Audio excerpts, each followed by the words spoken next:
नमस्कार, आदाब, मैं शर यासिर। स्वागत है आप सभी का सियासत टीवी के हिंदी समाचार में। सबसे पहले देखते हैं हेडलाइंस। कांग्रेस नेता प्रमोद तिवारी ने देश के प्रधानमंत्री पर वादा न पूरा करने का लगाया आरोप। हरियाणा में बोले उमर अब्दुल्ला, कहा जम्मू कश्मीर के हर निवासी को संदेह से न देखा जाए। दिल्ली के 4 कोर्ट परिसर और 2 सीआरपीएफ स्कूलों को बम की धमकी, लाल किला ब्लास्ट के बाद से सनसनी। बिहार चुनाव में मिली हार से विपक्षी गठबंधन में दरार, अखिलेश यादव संभाले इंडिया गठबंधन की कमान। बिहार में जनसुराज के फ्लॉप शो पर बोले प्रशांत किशोर, बोले हार की जिम्मेदारी पूर्णता मेरी। शपथ ग्रहण से पहले बीजेपी जेडीयू में खींचतान, स्पीकर से लेकर गृह वित्त मंत्रालय पर दोनों की दावेदारी। आंसू गैस, लाठीचार्ज और पुलिस से झड़पें, शेख हसीना पर फैसले के बाद बांग्लादेश में बवाल, 2 लोगों की मौत। अब समाचार विस्तार से। कांग्रेस नेता प्रमोद तिवारी ने देश के प्रधानमंत्री पर हमला बोलते हुए कहा कि आपने देश के विकास को लेकर जो वादे और चुनावी घोषणाएं की थी, अगर उन्हें गिनाना शुरू कर दूं तो बताइए कौन सा ऐसा वादा है जो आपने पूरा किया है। साथ ही उन्होंने कहा कि आपने हर साल 2 करोड़ रोजगार देने का वादा किया था, 15 लाख रुपए देने की बात कही थी, किसानों की उपज दोगुनी करने की बात कही थी, लेकिन इनमें से कोई भी वादा पूरा नहीं हुआ है। इसी वजह से जनता मानसिक रूप से आपसे निराश हो गई है। प्रधानमंत्री जी, आपने देश को विकास जो वादे किए थे, अगर गिना दूं आपको, या चुनावी वादे, कौन सा पूरा किया आपने? 2 करोड़ लोगों को हर साल रोजगार, या 22 करोड़ लोगों को मिला, 15 लाख मिला, किसान की उपज दुगनी हुई, तो बहुत ढेर सारे आपने जो वादे किए थे। मेक इन इंडिया आपका चला, तो जो आपने वादे किए थे, इमोशनल तो जनता हुई, उसने वोट दिया, पर उनको आपने मानसिक रूप से पूरी तरीके से निराश किया, धोखा दिया। तो आप इमोशन पे खेल के लोगों के, चलिए स्वीकार तो किया आपने, इमोशन पे खेलते हैं आप और चुनाव उससे जीतते हैं। मैं ये आरोप आप पे लगा रहा हूं, सच्चाई से दूर रहते हैं आप, विकास आपकी प्राथमिकता की सूची में है नहीं। जम्मू कश्मीर के मुख्यमंत्री उमर अब्दुल्ला ने आतंकवाद से दृढ़ता से लड़ने पर जोर दिया है। साथ ही ये सुनिश्चित किया है कि निर्दोष लोगों पर अनुचित संदेह न किया जाए। उन्होंने कहा कि जम्मू कश्मीर के प्रत्येक निवासी को संदेह की दृष्टि से नहीं देखा जाना चाहिए। जम्मू कश्मीर के लोग शांति प्रिय हैं और विकसित भारत और विकसित जम्मू कश्मीर की आकांक्षा रखते हैं। ये बात मैंने कल भी जो north zone chief ministers conference रही, उसमें भी मैंने तमाम जो उसमें हिस्सा ले रहे थे, उसमें यूनियन होम मिनिस्टर साहब थे, होम सेक्रेटरी थे, नॉर्थ जोन के तमाम चीफ मिनिस्टर्स थे, कुछ गवर्नर और एलजी थे। मैंने उन सब से यही मोतबाना गुजारिश की कि मेहरबानी करके हर जम्मू कश्मीर के बाशिंदे को और खासकर हर कश्मीरी मुसलमान को शक के नजरिए से मत देखिए। जो इस हादसे के लिए और जो खासकर दिल्ली में ब्लास्ट हुआ है, जो उसके लिए कसूरवार हैं, उनको पकड़ के सख्त से सख्त सजा दी जानी चाहिए। लेकिन जो बेगुनाह लोग हैं, जिनका इससे कोई लेना देना नहीं है, जिन्होंने हमेशा जो है तशद्दुद और इस चीज के खिलाफ जो है अपनी आवाज बुलंद की, उनको मेहरबानी करके इस दायरे में मत लाइए। ये मैंने बात की है और उम्मीद करता हूं कि इस बात पे अमल होगा। सर, जो टेलर की फैमिली है वो चाहते हैं कि कोई हमें पुलिस से नौकरी, किसी में नौकरी मिलनी चाहिए, क्योंकि ये बेगुनाह था और उसको कौन टेलर वो तो मिलना ही चाहिए, वो तो मिलना ही चाहिए। इससे पहले एसआरओ होता था, एसआरओ का नाम बदल दिया गया है, लेकिन स्कीम वही है। जो लोग ऐसे हादसे में मारे जाते हैं उनको एक नौकरी जो है कॉम्पनसेशन के तौर पे दी जाती है। मैं गवर्नमेंट के जो हमारे अफसर हैं उनसे कहूंगा कि इस टेलर की फैमिली के लिए भी एक केस प्रोसेस किया जाए और वो केस जैसे ही हमारे पास आ जाता है उसको हम मंजूरी देंगे। महाराष्ट्र में नगर परिषद चुनावों की हलचल के बीच मंत्री चंद्रशेखर बावनकुले ने बीजेपी के स्वतंत्र रूप से चुनाव लड़ रहे कार्यकर्ताओं से भावनात्मक और स्पष्ट अपील की है। उन्होंने कहा कि पार्टी अनुशासन और सामूहिक ताकत को बनाए रखते हुए सभी कार्यकर्ता अंतिम तिथि से पहले अपने नामांकन वापस ले लें और अधिकृत उम्मीदवार की जीत में सहयोग करें। मंत्री के इस बयान से साफ है कि पार्टी नहीं चाहती कि वोटों का बंटवारा हो या संगठन में किसी तरह का असंतोष बढ़े। लंबे समय बाद चुनाव हो रहे हैं, ऐसे में कार्यकर्ताओं की उम्मीदें बढ़ाना स्वाभाविक है, लेकिन पार्टी लाइन पर चलना भी उतना ही जरूरी माना जा रहा है। हम जानते हैं कि स्थानिक स्वराज्य संस्था के इलेक्शंस में वहाँ बड़े पैमाने पे स्थानिक कार्यकर्ता और पदाधिकारी ये इलेक्शन लड़ते हैं। इसलिए वरिष्ठ नेताओं ने निर्देश दिए थे कि वहाँ की परिस्थिति देख के, वहाँ के पदाधिकारियों का रुख देख के, उनका जो इंस्ट्रक्शंस है उस तौर से निर्णय लिया जाए।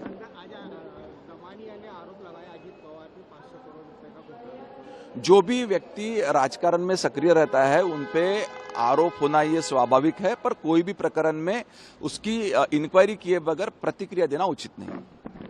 दिल्ली आतंकी हमले पर कांग्रेस नेता हुसैन दलवाई के बयान पर भाजपा नेता राम कदम ने कहा है कि जब भी हमारे देश में कोई आतंकवादी हमला होता है, कांग्रेस और उनके नेता अप्रत्यक्ष रूप से उन आतंकवादियों का समर्थन करते हैं। इसकी जांच हो रही है। कांग्रेस नेताओं को धमाके से पहले कैसे पता चलता है कि इसमें कौन शामिल है? जब भी हमारे देश में कोई भी आतंकवादी हमले होते हैं तो इसके पूर्व में भी हमने देखा है कि कांग्रेस दल और उनके नेता उन आतंकवादियों का अप्रत्यक्ष रूप से समर्थन करते हैं। अब दिल्ली में जो बम स्फोट हुआ है, इस मामले में जो आतंकवादी होंगे उनकी जांच हो रही है। अब जांच के पहले ये कांग्रेस नेता कब से त्रिकालदर्शी हो गए कि जांच के पहले ही पता चला कि उसमें कौन होगा कौन नहीं होगा। सीधे तौर पर इस बम ब्लास्ट में जो आतंकवादी है उनको समर्थन देने के चक्कर में, उनको बचाने के चक्कर में कांग्रेस के नेता का यह दुर्भाग्यपूर्ण बयान है। इनके सारे बयान देखो, राहुल गांधी हो या इनके अन्य नेता हो, पाकिस्तान में बैठे हुए आतंकवादी खुश हो, उनके पीछे पहाड़ की तरह ये खड़े रहते हैं। इस प्रकार की इनकी बयानबाजी होती है। कहीं ना कहीं हुसैन दलवाई दिल्ली बम कांड मामले में जो आतंकवादी है उनको पनाह देना चाहते हैं, जांच को भटकाना चाहते हैं। इसके लिए उनकी ये बयानबाजी है, निंदाजनक है। जांच एजेंसियां काम करे, काम करने दे उन्हें। कांग्रेस नेता हुसैन दलवाई ने कहा है कि दिल्ली आतंकवादी विस्फोट जैसी घटनाएं तब क्यों होती हैं जब चुनाव नजदीक होते हैं। मैंने कभी नहीं कहा कि दिल्ली आतंकी विस्फोट मामले में आरएसएस शामिल था। आरएसएस की विचारधारा आतंकियों के समान है। बिल्कुल नहीं करते, ये बिल्कुल गलत बात है। एक तो राम कदम आरएसएस में कभी नहीं थे, उनको आरएसएस क्या है वो मालूम भी नहीं है। क्या के लिए ये आरएसएस का समर्थन करते रहते हैं? आरएसएस को बोलने दो ना। हमारा कहना है कि दिल्ली में बम कांड हुआ, ऐसे 2014 में मोदी जी आए, उसके बाद 26 जगह गड़बड़ी हो गई है। बम कांड हुआ है, लोगों को मारा है, क्या क्या हुआ है। ये क्या पहली बार हुआ? नहीं, जब भी इलेक्शन आता है तब होता है। ये क्यों होता है? ये लोगों के दिमाग में सवाल है, ये हम लोगों ने उठाया। लेकिन मैं कहाँ भी ये ऐसा नहीं बोला कि दिल्ली के बम कांड में आरएसएस का भाग है, बिल्कुल नहीं बोला। मैं ये गलत स्टेटमेंट कभी नहीं करता। लेकिन आरएसएस का जो विचार है वो आतंकवाद की तरफ जाने वाला ही विचार है, क्योंकि उनके कंधे के ऊपर लाठी रहती है। अभी उन्होंने हाफ पैंट से फुल पैंट की लाठी निकाल दो। वो कभी भी हिंसा का समर्थन करते हैं, कभी भी उन्होंने अहिंसा का समर्थन नहीं किया है, अहिंसा गांधी जी का समर्थन नहीं किया है। इसलिए वो जो विचार रखते हैं लोगों में, उससे स्प्लिंटर ग्रुप तैयार होते हैं और वो आतंकवादी विचार है, ऐसा मैं बिल्कुल मानता हूँ। दिल्ली के साकेत कोर्ट, पटियाला हाउस, 30 हजारी और रोहिणी कोर्ट को बम से उड़ाने की धमकी दी गई है। धमकी मिलने के बाद से ही चारों परिसरों में सुरक्षा टाइट कर दी गई है और कैंपस की जांच की जा रही है। पुलिस को भी अभी तक कुछ संदिग्ध नहीं मिला है। दिल्ली के 4 न्यायालयों के अलावा 2 सीआरपीएफ स्कूलों में भी बम ब्लास्ट की धमकी दी गई है। इनमें द्वारका और प्रशांत विहार के स्कूल शामिल हैं। ये धमकी मेल के जरिए भेजी गई है। देखिए, ये लगभग 11 बजे आज सुबह की बात है, जब एक ईमेल के द्वारा हमें ये सूचना मिली कि आज किसी तरीके का बॉम्ब एक्सप्लोजन यहाँ पे प्लान किया हुआ है। ये जो ईमेल आया था ये जैश-ए-मोहम्मद का बताया जा रहा है और जैसी ये सूचना जुडिशियल ऑफिसर्स को और हम बार एसोसिएशन को प्राप्त हुई, हमने तुरंत ही इवैक्यूएशन प्रोसेस स्टार्ट करा दिया। कोर्ट बिल्डिंग साथ ही साथ लॉयर्स चैम्बर ब्लॉक दोनों तरीके से खाली कराया गया। और सभी वकीलों ने बहुत ही सूझबूझ के साथ अपने सभी लिटिगेंट्स को, अपने क्लाइंट्स को पूरी जो ये कोर्ट बिल्डिंग है और जो लॉयर्स ब्लॉक है इसको खाली कराने में बहुत सपोर्ट किया और बहुत कोऑपरेट किया। क्या कहेंगे जिस तरीके से अभी लाल किला में हमला हुआ है उसको लेकर आज ऐसे बम की माहौल में कितना डर है? जी देखिए, बिल्कुल देश भर में ये जो आतंकी माहौल जो ये बनाया जा रहा है ये बहुत ही गलत बात है, इसकी मैं कड़ी निंदा करता हूँ। हाल ही में जैसा रेड फोर्ट पे एक गाड़ी में एक्सप्लोसिव मटेरियल रखा हुआ था जिससे कि कई मासूम जाने गई, बहुत ही क्षतिग्रस्त माहौल बना और आतंकी माहौल बना। सेम ये इसी तरीके से साकेत कोर्ट में और बाकी जिला अदालतों में भी ऐसा थ्रेट आया हुआ है। लेकिन आपके चैनल के माध्यम से मैं यह बताना चाहता हूं कि जब ये जनता आवाम जो कि बहुत ही सूझबूझ के साथ और पूरी तरीके से विजिलेंट होते हुए ऐसे जितने भी आतंकी हमले होते हैं या ऐसी थ्रेट कॉल्स जब आती हैं तो अपने तरीके से अच्छे से प्रदर्शन करते हैं। और आज जैसे कि आप देख रहे हैं सभी लोग बाहर हैं, कोई भी अंदर नहीं है, किसी तरीके का विरोध नहीं है, सभी लोग कोऑपरेट कर रहे हैं। समाजवादी पार्टी के नेता आजम खान और उनके बेटे अब्दुल्ला आजम को दोहरे पैन कार्ड मामले में 7 साल की जेल की सजा मिलने पर सपा सांसद रामगोपाल यादव ने कहा है कि आजम खान के खिलाफ साजिश है, साजिश में बड़े लोग शामिल हैं। अगर आप अलग से फैसला सुनाने वालों से बात करेंगे तो वो कहते हैं कि हम पर बहुत दबाव है। फैसले देते हैं भी अलग से बात करो तो कहते हैं क्या करें, बहुत दबाव है, हमारी नौकरी मसले हो जाएगी। ये स्थिति हो गई जजों की। जजों के ऊपर इतना कार्यपालिका का दबाव हो गया है कि वे स्वतंत्रता पूर्वक फैसला नहीं दे सकते। सर ओवैसी बार-बार धमकी दे रहे हैं कि अखिलेश को 2027 में सरकार नहीं बनेगी। अरे यार, तो वे खुद बन जाए चीफ मिनिस्टर हैदराबाद में, हमें कौन से एतराज है? वे क्यों नहीं बन पाते? अभी तक जो छोड़िए यार। बिहार विधानसभा चुनाव में कांग्रेस की करारी हार के बाद भारतीय विपक्षी दल में नेतृत्व बदलाव की सुगबुगाहट तेज हो गई है। समाजवादी पार्टी के एक विधायक ने कहा है कि पार्टी प्रमुख और कन्नौज के सांसद अखिलेश यादव को विपक्षी गठबंधन का नेतृत्व करना चाहिए। उन्होंने कहा कि समाजवादी पार्टी देश के सबसे राजनीतिक रूप से महत्वपूर्ण राज्यों में से एक उत्तर प्रदेश में अपने दम पर सरकार बनाने में सक्षम है। पिछले साल आम चुनाव में 37 लोकसभा सीटें जीतने वाली समाजवादी पार्टी कांग्रेस के बाद लोकसभा में दूसरी सबसे बड़ी विपक्षी पार्टी है। इसको लेकर के अब इमरान मसूद की प्रतिक्रिया सामने आई है। पहले यूपी लीड कर लेना, अभी तो 27 है, अभी 27 आ रहा है ना, 27 की बात कर लेंगे। मतलब राहुल जी सक्षम है? मैं आपसे ये राहुल जी का कोई मुकाबला नहीं है, राहुल जी का कोई किसी से मुकाबला नहीं है। राहुल जी जितना उसके साथ लड़ाई लड़ते हैं, राहुल जी का कोई मुकाबला नहीं है। नहीं देखिए, मुझे ये इस फैसले के अंदर मैं नहीं हूं, मैं तो कांग्रेस का सिपाही हूं, फैसला पार्टी को करना है, तो मैं इस बारे में मेरी कोई राय मायने भी नहीं रखती है। और यूपी के अंदर अकेले जाना चाहिए? मैं कह रहा हूं ना कि ये फैसला पार्टी का है, पार्टी को लेना चाहिए। बिहार विधानसभा चुनाव में शून्य पर आउट होने वाली जनस्वराज पार्टी के सूत्रधार प्रशांत किशोर ने आज प्रेस कॉन्फ्रेंस की। इस मौके पर प्रशांत किशोर ने कहा कि बिहार में व्यवस्था परिवर्तन की बात तो छोड़िए, सत्ता परिवर्तन भी हम लोग नहीं करा सके, लेकिन बिहार की राजनीति को बदलने में जरूर थोड़ी बहुत भूमिका रही है। हारने की जिम्मेदारी पूर्णतः मेरी है। पीके ने कहा कि हम लोग सामूहिक तौर पर हारे हैं, आत्मचिंतन का समय है, हम लोग भी चिंतन करेंगे।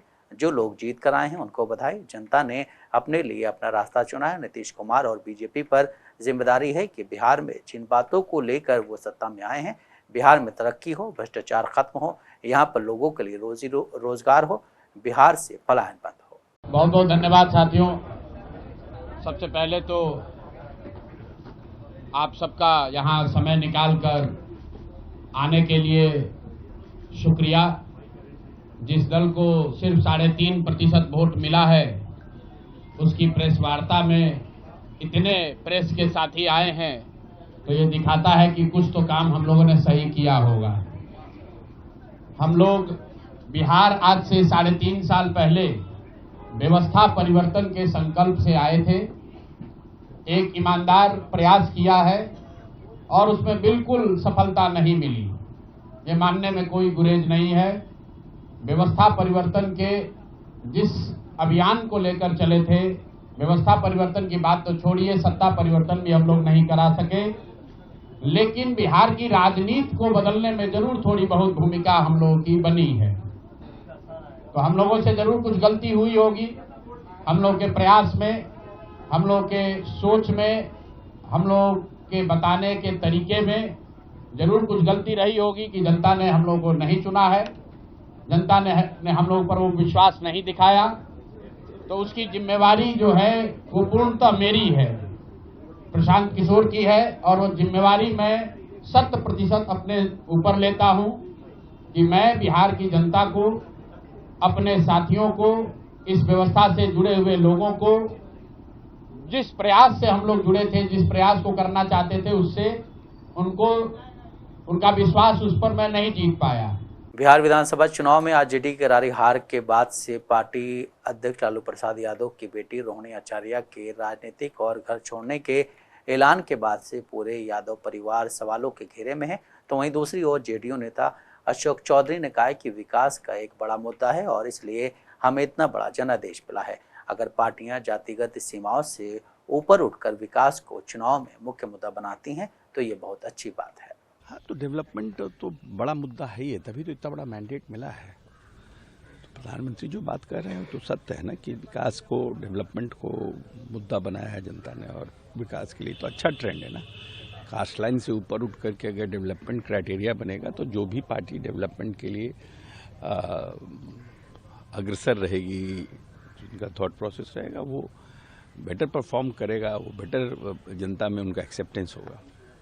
कल राजद का समीक्षा बैठक था और समीक्षा बैठक में बातें ये निकली कि वोट चोरी और ईवीएम का दुरुपयोग का मुद्दा ये लोग बताया, जिस तरीके से इन लोग की हार होती है। कोई ना कोई तो मुद्दा उठाएगा ही ना, कोई ना कोई तो मुद्दा है। तो SIR, EVM, ये सब वोट चोरी, सब तो बेसलेस बात है।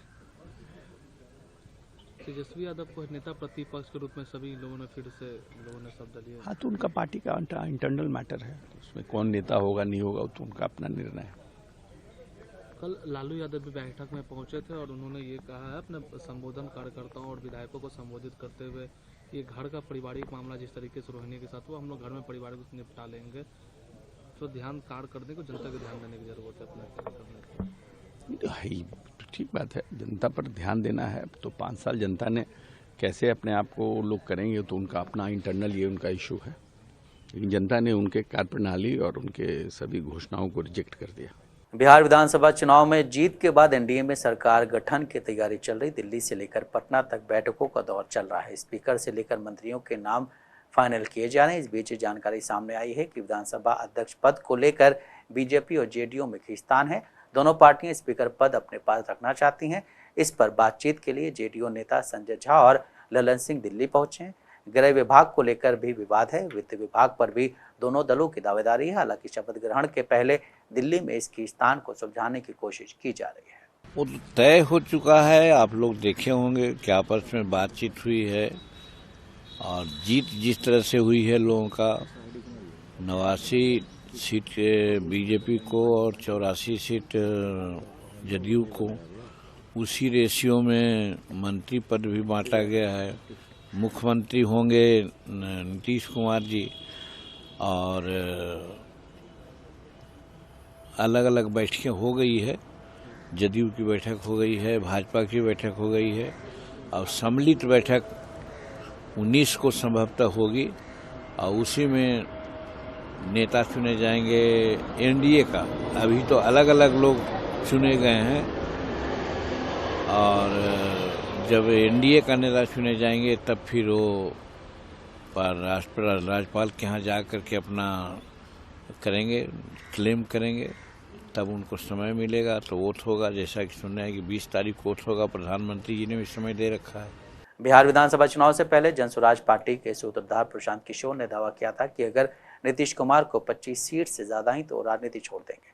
आज जब प्रशांत किशोर ने चुनावी हार के बाद प्रेस कॉन्फ्रेंस की तो पत्रकारों ने इसको लेकर सवाल किया। इस पर प्रशांत किशोर ने अपना स्टैंड क्लियर किया है। पीके ने कहा कि सरकार ने 1.50 करोड़ लोगों को 10-10 हज़ार रुपया दिया। पूरे देश में इस बात पर बहस हो रही है कि क्या ये 10,000 देकर वन टाइम वोट खरीदा गया है या किसी सरकारी योजना के तहत इस पैसे को दिया गया है। हम तो ये कह रहे हैं कि जिस योजना के तहत जीत कर आए हैं उसको लागू कर दीजिए। उन्होंने कहा कि हम लोगों को बिहार में रहने की ही जरूरत नहीं है, बिहार ही छोड़ देंगे, राजनीति की क्या बात है। आपने कहा, हम पहली बात तो आप लोग कह रहे राजनीति से हम किस पद पे है कि इस्तीफा दे दें? हाँ ना, सुन रहे हैं, आ रहे हैं, किस पद पर है कि इस्तीफा दे दें? आप एक मिनट, आपने सवाल, एक मिनट रुकिए, आपने सवाल किया है, जायज बात है। आपने कहा कि आपने कहा था कि 25 से ज्यादा आएगा तो आप संन्यास ले लेंगे।